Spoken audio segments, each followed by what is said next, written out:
Hello साथियों, मेरे इस चैनल पे आप सभी का फिर से स्वागत है। और आज इस वीडियो में हम आर्थिक सर्वेक्षण के बारे में बताएंगे, यानी इकोनॉमिक सर्वे 2025-26 के बारे में बताएंगे। बहुत सारे स्टूडेंट का डिमांड था, डिमांड होगा क्यों नहीं, क्योंकि इससे 2 क्वेश्चन एग्जाम में दिख जाता है बहुत आसानी से। तो आर्थिक सर्वेक्षण यानी इकोनॉमिक सर्वे 2025-26 पढ़ने वाले हैं। तो चलिए शुरू करते हैं। और अगर आपको भी कोई टॉपिक का वीडियो बनवाना है तो आप इस नंबर पर मैसेज कर दीजिएगा 9572589800 पे। तो चलिए शुरू करते हैं। देखिए, आर्थिक सर्वेक्षण पढ़ने से पहले हम समझते हैं कि पहली बार आर्थिक सर्वेक्षण कब आया था।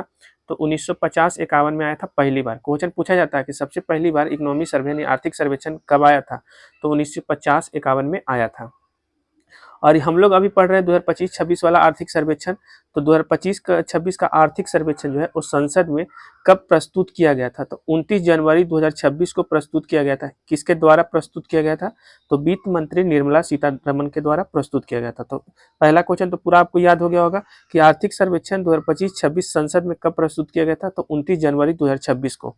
किसके द्वारा? तो वित्त मंत्री निर्मला सीतारमण के द्वारा। और ये जो आर्थिक सर्वेक्षण है वो बजट से एक दिन पहले प्रस्तुत किया जाता है संसद में। कब प्रस्तुत किया जाता है?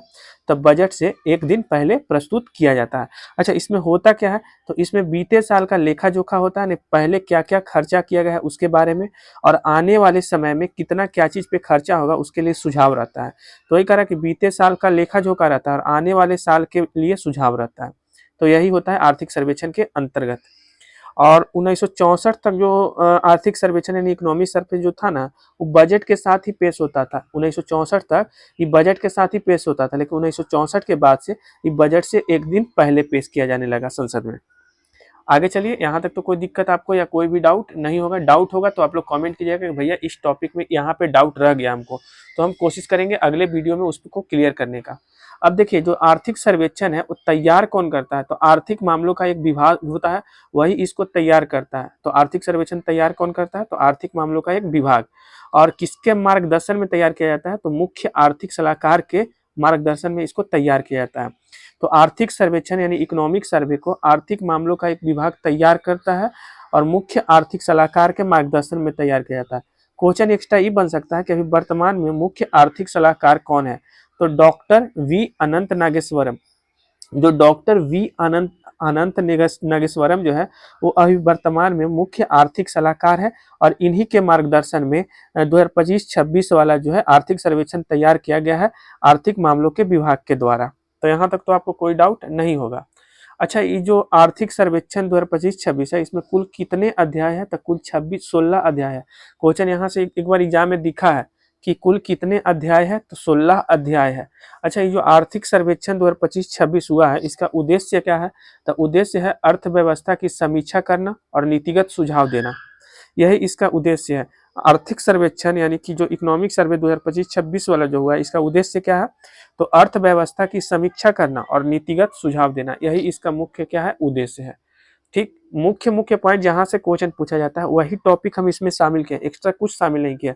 आप लोगों का काम है सिर्फ चैनल को सब्सक्राइब कर देना और अपने सभी दोस्तों तक शेयर करना। अगर कुछ हमसे वीडियो में कुछ छूट जा रहा है तो आप लोग कमेंट कीजिएगा, हम आगे आने वाला जो भी वीडियो है उसमें उस चीज को इंडिकेट कर देंगे। अब देखिए, यहाँ से क्वेश्चन बनता है, यहाँ से क्वेश्चन एगो बन जाता है कि भारत की जीडीपी वृद्धि दर फाइनेंशियल ईयर 2025 में क्या था। तो 6.5% था। भारत की जो जीडीपी वृद्धि दर है फाइनेंशियल ईयर 2025 में वो क्या था? तो 6.5% था। और अगर 2024 में पूछे तो 8.2% था। लेकिन आने वाला जो फाइनेंशियल ईयर 2026 है उसमें कितना अनुमानित किया गया है? तो 7.4% जो है जीडीपी वृद्धि दर को अनुमानित किया गया है। और वही अगर फाइनेंशियल ईयर 2027 में बात किया जाए तो 6.8 से लेकर 7.2% तक अनुमानित किया गया है। तो भारत की जीडीपी वृद्धि दर फाइनेंशियल ईयर 2025 में क्या था? तो 6.5% था। कितना था? 6.5%। 2024 में क्या था? तो 8.2%। फाइनेंशियल ईयर 2026 में क्या अनुमानित किया गया? तो 7.4%। और 2027 में क्या रहने वाला है? तो 6.8 से लेकर 7.2% के बीच में। इसको स्क्रीनशॉट ले लीजिए क्योंकि यहाँ से एक क्वेश्चन एग्जाम में दिख जाता है। अगला है सबसे जो फाइनेंशियल ईयर 2026-25 है इकोनॉमिक सर्वे जो 2025-26 है उसके अनुसार सबसे ज़्यादा ध्यान किस विषय पे दिया गया है? तो एआई यानी आर्टिफिशियल इंटेलिजेंस पे सबसे ज़्यादा ध्यान दिया गया है। जो आर्थिक सर्वेक्षण 2025-26 हुआ है ना इसमें सबसे ज़्यादा ध्यान किस विषय पे दिया गया है? तो आर्टिफिशियल इंटेलिजेंस पे दिया गया है। आगे चलिए, यहाँ तक तो आपको कोई दिक्कत नहीं होगा। यहाँ पे देखिए सरकार का जो कुल पूंजीगत व्यय है उसका ज़्यादातर हिस्सा 3 क्षेत्र पे खर्च होगा, व्यय होगा। कौन-कौन? डिफेंस, रेलवे और रोड पे। जो सरकार का पूंजीगत व्यय है वो शीर्ष 3 क्षेत्रों पे खत्म किया जाएगा, डिफेंस, रेलवे और रोड। और नवंबर 2024 तक जो है वो लगभग 7.5% इन तीनों चीज़ों पे खर्चा कर दिया गया है। तो नवंबर 2024 तक बात हो रहा है, ठीक। कितना परसेंट व्यय किया गया, खर्चा किया गया इस पे? तो 7.5% इन तीनों क्षेत्र पे। चलिए आगे पेज में चलते हैं। एक मिनट, थोड़ा ब्लर हो रहा है ना, उसको क्लियर हो जाने दीजिए। हाँ चलिए, फाइनेंशियल ईयर 2025 में, एक मिनट थोड़ा सा यहाँ रख देते हैं। फाइनेंशियल ईयर 2024 में 24 के पहले 6 मंथ में एफडीआई का सबसे बड़ा हिस्सा सर्विस सेक्टर पर खर्चा किया जाएगा। जो फाइनेंशियल ईयर 2025 है ना, इसमें पहले 6 मंथ में जो एफडीआई का सबसे बड़ा हिस्सा है वो कहाँ पे खर्चा किया जाएगा? तो सर्विस सेक्टर पे। जो कुल निवेश का कितना परसेंट है? तो 19.1% है। यानी कि फाइनेंशियल ईयर 2025 में जो 6 मंथ में जो एफडीआई है ना, उसका सबसे बड़ा हिस्सा सर्विस सेक्टर पे, जो कि कुल निवेश का कितना परसेंट है? तो 19.1% है, जिसको खर्चा किया जाएगा। आगे है कि 16 जनवरी 2026 तक भारत का जो कुल विदेशी भंडार है, मुद्रा भंडार, वो $701 बिलियन था। कितना था? 16 जनवरी 2026 तक का बात हो रहा है। 16 जनवरी 2026 तक भारत का जो विदेशी मुद्रा भंडार था वो कितना था? तो $701 बिलियन का था लगभग।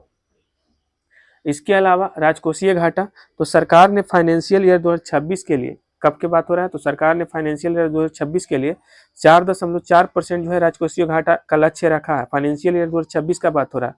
सरकार द्वारा फाइनेंशियल ईयर 2026 तक 4% 4.4% जो है लक्ष्य रखा गया राजकोषीय घाटा का, और 2025 में 4.8% था, जिसको पूरा कर लिया सरकार। 2025 में कितना था? तो 4.8%, जिसको सरकार ने क्या कर लिया? पूरा। और 2026 में कितना था? तो 4.4%। क्या? तो राजकोषीय घाटा। और लास्ट है बेरोजगारी दर। तो लास्ट है बेरोजगारी दर। तो जो बेरोजगारी दर है ना, वो 5.6% से घट करके 3.2% तक हो गया है बेरोजगारी दर।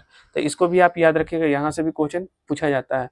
और एक हम आगे के लिए रोड मैप तैयार किए हैं कि एग्जाम से पहले आपको हम इन टॉपिक पे जो वीडियो है कंप्लीट, करेंट अफेयर्स का तो आपको दे ही रहे हैं, पॉलिटी खत्म करवा देंगे, इकोनॉमिक्स खत्म करवा देंगे, मॉडर्न हिस्ट्री और ईवीएस और साइंस, इन सभी टॉपिक को हम खत्म करने का प्रयास करेंगे। और आज से वोकेब हम अपलोड करने वाले हैं। आज शाम में मेरे चैनल पे वोकेब अपलोड होगा, क्योंकि वोकेब से भी अच्छा खासा क्वेश्चन एग्जाम में देखने को मिल जाता है। बाकी मेरा वीडियो कैसा लगा आप लोग चैनल को सब्सक्राइब करके बता सकते हैं।